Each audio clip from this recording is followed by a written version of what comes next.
Dear listener, you're listening in to the Indigenous Peoples of Malaysia podcast. I'm the happy teacher from Malaysia, and I teach Malay, English, and Mandarin Chinese. If you'd like to learn with me, my language courses are in the link below. In this podcast series, I'll be introducing you to the amazing Indigenous peoples of Malaysia. Let's get started. The Mendriq tribe, last guardians of the Ulu Kelantan forest. Introduction and history. The Mendriq tribe is one of the 6 Semang Negrito subgroups in Peninsular Malaysia.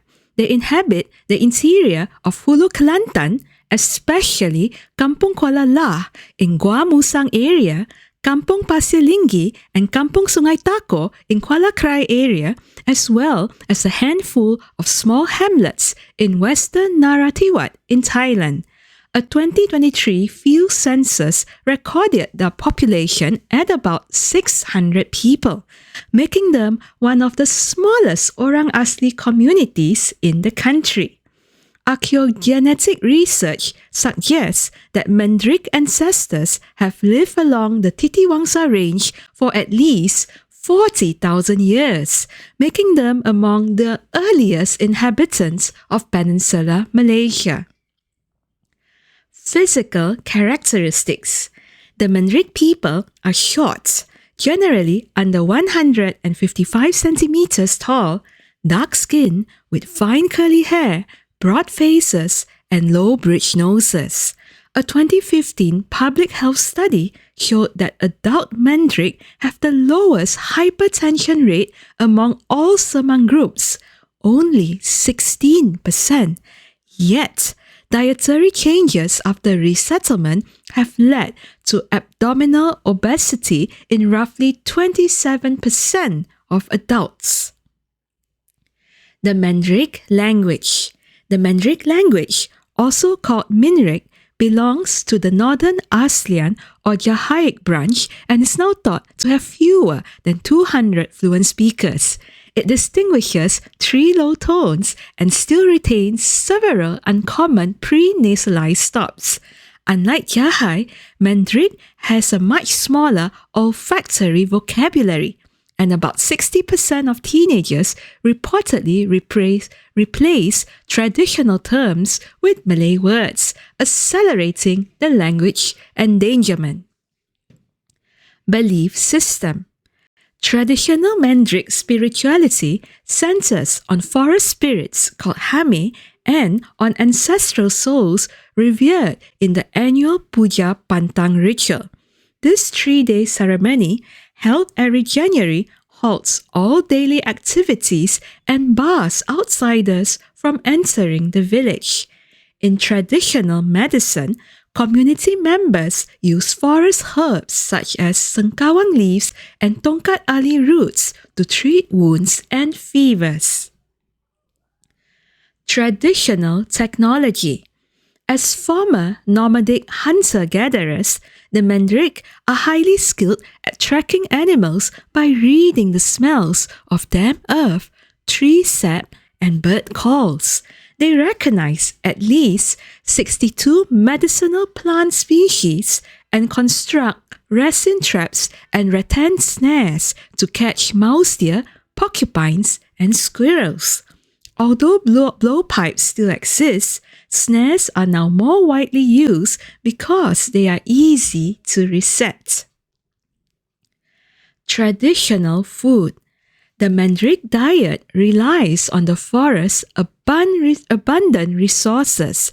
Main protein sources include kelah fish, barking deer, honey porcupine, and a herb-smoked giant featherback fish, which is called ikan belida in Malay. Carbohydrates come from the gadong yam, which must be soaked, grated, and detoxified for nearly 2 weeks before it is safe to eat. This is a labor-intensive process passed down from generations to ensure food safety. Modern threats. Between 2020 and 2024, logging and rubber estate expansion destroyed about 30% of Mendriq customary territory. In addition, 15 cases of mercury poisoning were confirmed in Kampung Kuala La as a result of illegal river gold mining. Socio-economic change also threatens language and cultural identity, as roughly 40% of Mendriq children now attend boarding schools far from home. This reduces the use of their native language in daily life. The future.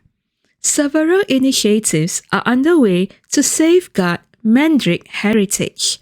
The Mendriq Language Archive project, jointly run by University Kebangsaan Malaysia and the Endangered Languages Archive, recorded more than 50 hours of folk tales and oral songs between 2023 and 2024. The Department of Orang Asli Development, JAKOA, launched its Forest School program in 2022 and offers a bilingual Mendriq Malay curriculum for pupils in years 1 to 3. In 2024, the University of Malaya set up the Orang Asli Genome Bank to store Mendriq DNA data for preventive health research. Language activist Dr. Suhaila Ismail summed up the importance of these efforts by saying that the Mendriq are not merely a small minority. They are a living index of tropical forest biodiversity and wisdom. If they disappear, a portion of the Earth's memory disappears with them. Thank you for joining me on today's episode of the Indigenous Peoples of Malaysia podcast. I hope you enjoyed learning about these vibrant communities and their rich cultures. If you like to dive deeper, don't forget to check out my language courses via the link below. Learning Malay, English, or Chinese Mandarin will bring you even closer to the stories we share here. Be sure to subscribe so you don't miss our next episode, where we'll explore another fascinating group and their traditions. Until then, stay curious, keep learning, and I'll see you the next time.